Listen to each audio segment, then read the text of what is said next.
All right, so we moved our 74 Cornish cross out here today. Put them in their chicken tractor. My daughters moved them out here for me today. They were just getting too cramped inside the brooders. We had the 74 split between two brooders, so still have 74 of the 78 that we received. So they'll be 3 weeks old tomorrow. So I wanted to get them out here and leave them in here for at least 24 hours, maybe even 48 hours. So I got 75 in one chicken tractor. So anyone who's raised meat birds in the chicken tractor is freaking out right now, saying, oh my God, you can't put that many birds in that chicken tractor. This is one of those Siskovich chicken tractors that everyone built. I built this last year. This is just gonna be a coop for them. You can see my regular field fencing that I have set up around my backyard. And I have this white Premier One electric fencing in front of that. And that's around, this is, I think, 100 feet of electric fencing, and that's around this whole area. So they'll have a huge area to free range in. So this is really just a coop for them. I do move the tractor every day just because they drop 50% of their manure at night. So I don't want to build up in one spot. But essentially, this is just a mobile coop. They're only gonna sleep in here at night. I lock them in for protection. So I've got the chicken tractor, I've got the electric fence. This year we're putting them inside the yard. We didn't have this fence up last year when we did our birds, but now they're inside our backyard, which is just a sectioned off area for our dogs. So also the dogs are in here, so keeps predators away. So yeah, so they just get locked in here at night for protection. I think they're all gonna fit just fine in here. Once they're locked in here now, just to get them used to it so that they know this is their coop. Once they get used to this, I won't leave the food in there. I'll just have the food out here and feed them during the day, 12 on, 12 off. Even if I go a little bit over 12, I'm fine with that. But when they're sleeping, they won't get food. I will leave water in there for them though. So again, this is just their mobile coop. I'm not moving them around inside the tractor. I want free range chickens. You can't really call them free range if you leave them in a cage. Yeah, they're pasture raised, but they're not free range. So for right now, that's what they look like at 3 weeks. For right now, there's plenty of room in there. If I have to build another one, I will. I was going to build another one. That was the plan. We just run out of time. It is so busy here in the springtime. It's just crazy. We had 7 goats born in the past 2 weeks, 6 of them this week. It's just been very hectic. Lots of chickens coming out of brooders, lots of chickens getting mingled in. I'm still building infrastructure around here, so I just didn't get to do the second chicken tractor. If I need to, I will. But like I said, the big food containers will come out once they begin to free range. And then I have this water right here. That's just a 5-gallon bucket. That water right there is just a 5-gallon bucket inside one of those rubber pans, rubber feed pan. I drill a hole in the top of the bucket below the rim of the feed pan, fill it with water, put the lid on nice and secure, flip it over, and it creates that vacuum seal. So once the water spills into the pan and comes up to the level of the hole, it stops flowing out. So that's what I use. I have the buckets already. I have the rubber pans already. So instead of going out and buying $40, $45, $50 waterers, I just use what I already have. I have 3 of those that I'll have set out here in their yard area. So they're still on 21% chicken starter. That's about it. So they're getting pretty big. They're looking good. They're looking healthy. We had 3 die right away within the first couple days. And then we had 1 die just a couple days ago at about 2.5 weeks old. The rest of them are all looking good. I mean, anything can happen, but they're all looking pretty healthy. They do pile up like that. So yeah, it is to keep warm. It is a little bit chilly here right now. It's not supposed to get down to freezing within the next 10 days. And that will bring us into June. Today is May 20th. and May 28th is the last frost date for us up here. So probably right up until probably June 1st, we consider that to be the last frost date. The weather we get isn't quite the weather that we have here in our area. It's usually a little bit colder than what the weather says. Like if you check the weather app on our phones, it's usually a little bit colder. We get mountain weather up here, but I think we're safe from the freezes. The Cornish cross at 3 weeks can handle temperatures down to freezing, down to 32 degrees Fahrenheit. So they should be safe. I don't see any freezes in the forecast for the next 10 days. And like I said, that'll take us into June. So I think we're going to be good. So they'll huddle up like that even in the summertime. Last summer, we started them in August and, you know, raised them through September and October. Even in August, they still huddled up like that. So it's just something they always do anyways. But they're out here on fresh grass, eating grass and bugs like they should. And like I said, in a couple days, once they get used to this brooder, maybe even tomorrow, I'll open the door and let them free range all day once they get to know that this is their home. And no roosts in here. Cornish cross don't roost, so there's no need to put any in here.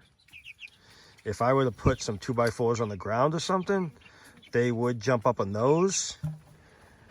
But there's no sense in it. They're fine sleeping on the ground. So they'll eat a ton of food, a ton of food. I was giving them last year for 25 or 23 we ended up with.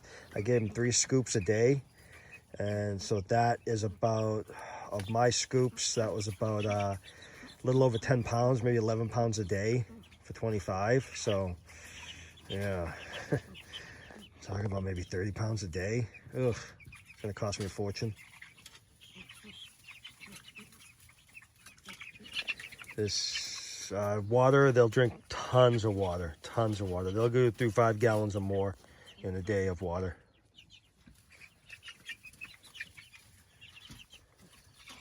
So that's it for now. I'll do one more video tomorrow, the next day, whenever they start free ranging. I'll get some video of them out here free ranging. And this will be for the next 6 weeks. Or 5 to 6 weeks. They're 3 weeks old. Typically, you raise them out to about, you grow them out to about 7 or 8 weeks. Some people do 7, some people do 8. We did 8 last year, and I think just under 8. And they were a bit small. We averaged like 3.5 pounds. It was enough for our family, but I'd rather them grow. You know, the first time we had them, someone else raised them, and we helped process, and that's how we got into it. And they raised out 8-pound birds, 8-pound dressed. So we might do an extra week this year, up to 9 weeks, to see if we can get them a little bit bigger. The fact that we free range them and they run around, they lose a lot of weight that way. It doesn't toughen up the muscle though. I know you might think that, oh, if they're running around a lot, it's going to toughen up that meat, but it didn't. The meat's plenty tender. We have no complaints about it. It's good. So we'll probably we're going to shoot for 8 or 9 weeks. And I'll video along the way and show you what we do and how we raise them. So they've been in here for a couple days now, 2-3 days. The first day we kept them in here 24 hours without opening the door. The second day we opened the door and they didn't come out. I think one came out and didn't go very far. Today, the third day, so yesterday, it was cold and rainy, so I just left them in there all day. And then today we're finally seeing the sun for the first time this week. So I opened it up. I moved it today for the first time, which was desperately needed. I shouldn't have waited. So just like any other chicken tractor, have the wheels to move it, drag it forward a little bit, one spot. That's all their manure, as you can see. So they make a pretty good mess pretty quickly. So they were in desperate need of movement. So today I'm going to encourage them to come out. These are the feeders I made for them. This was just a 4-inch sewer pipe or drainage line or something I got from Home Depot, PVC. cut it in half using my bandsaw and just screwed some wood bookends on it so that it holds it flat, and also so it doesn't go pouring out the ends. So this will be the first time I'm feeding them today in this, so we'll see if they can figure it out, see if they know what they're doing. I've got 3 of those 5-gallon bucket waterers. They've got the holes drilled into them, and they're just tipped upside down into the rubber feed pan. So basically works the same as that one. That one I got from Tractor Supply. I don't remember what brand it was. I don't know if it was Little Giant or not. My other Little Giant waterers I've had for years, and I've never had to change the O-ring. They work perfectly. That one was horrible. That one, no matter how tight I screwed that on, it still leaked. The water still flowed slowly out and overflowed. So that made their brooder a mess. So that one's no good. So these are all free because I had all the buckets and I had all the rubber pans.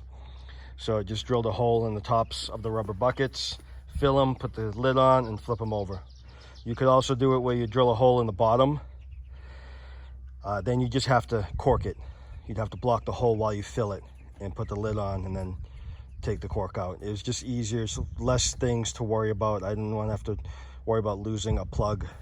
So I did it on the top instead of, I drilled the hole on the top instead of the bottom. So I'm gonna go in here and encourage them to come on out for the first time.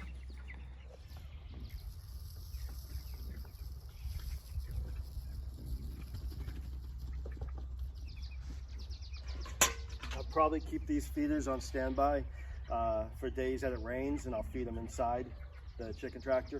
I know most people attach the feeders with ropes and hang them from the chicken tractor, so they're always fed inside, but again, they always keep them inside. I don't, I let them free range. So I want to encourage them to come out. So I'll feed them out here when it's not raining, and I'll use these to feed them inside when it is raining. Again, that's just a coop. That's why I only have 1 chicken tractor for 74 chickens. I most likely will have to build another one because I don't think that's going to be big enough to hold them all once they're full grown, even just as a coop for at night. So I'll figure something else out, but again, it's just a coop. They don't live in that 24/7.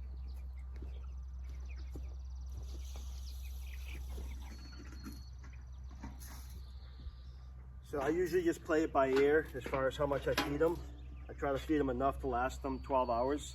So we'll start the 12 on, 12 off process now. They're a couple days more than 3 weeks old.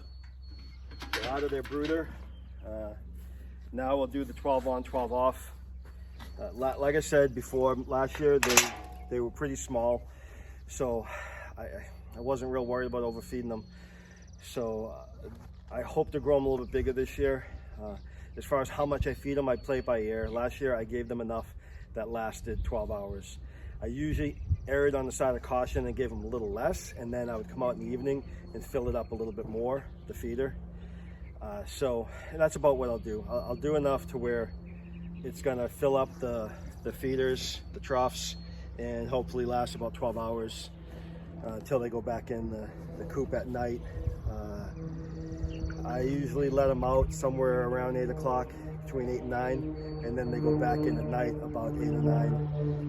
In the summertime, probably about 9 o'clock in June, July, August, when the sun doesn't set till about 9 around here, or it doesn't get dark till about 9.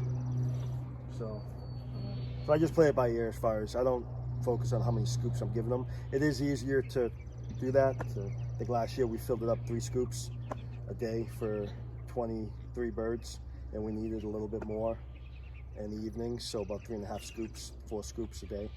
So we'll see how it goes. So come on, come on, come on, come on, come on, come on, come on. It's not factory farming. You guys need to get out, get some fresh air, get some fresh grass. Come on. Come on. Let's go. Come on. There we go. Little by little. Come on. Come on. There we go. Come on. Got a couple going out. Come on. Come on. Come on. Come on.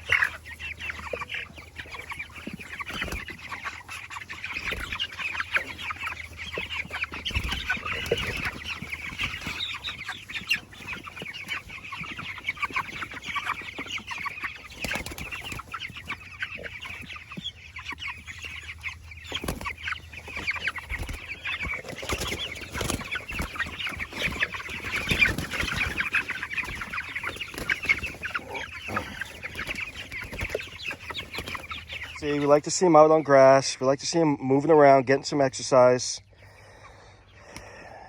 We don't want to see them cooped up in a chicken tractor. We're too small of an operation for that. We're not in business. We're not raising hundreds of birds. Plus, I don't have tons of pasture to move the tractor all over the place. I just rather give them a big spot that they can free range, get exercise as they see fit. So you either got pasture raised or you got free range. I just don't believe you can lock them in a cage like that. Even though it's big, you can't lock them in a cage and call them free range. They're not. They're pasture raised. So these ones I want to be free ranged. Obviously they can't go anywhere they want because I do have to protect them. So we do have the electric fence up.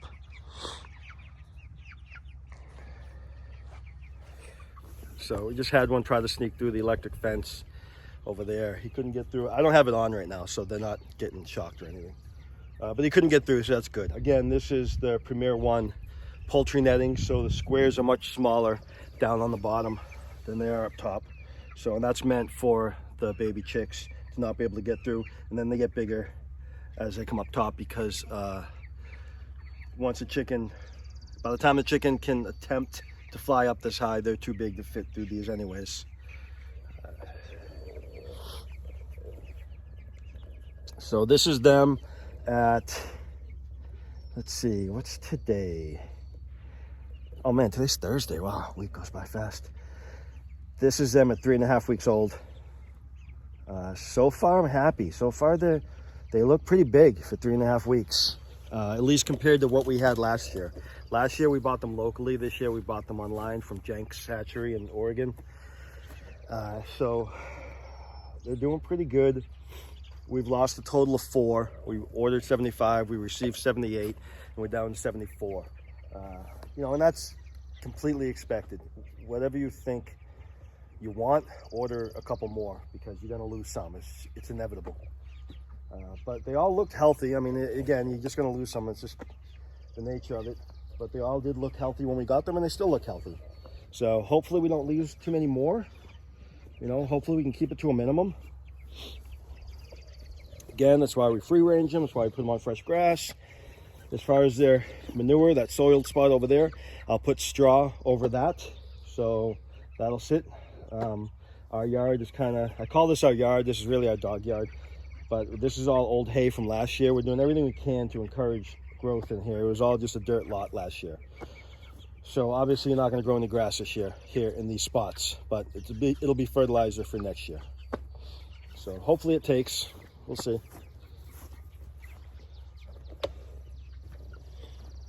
So again, I let them out every morning about 8 o'clock, put them away between 8 and 9 at night. So they're out for 12 hours or in for 12 hours. 12 hours on, 12 hours off with the food, and 24 hours with the water. I'll always put a water back in there for them.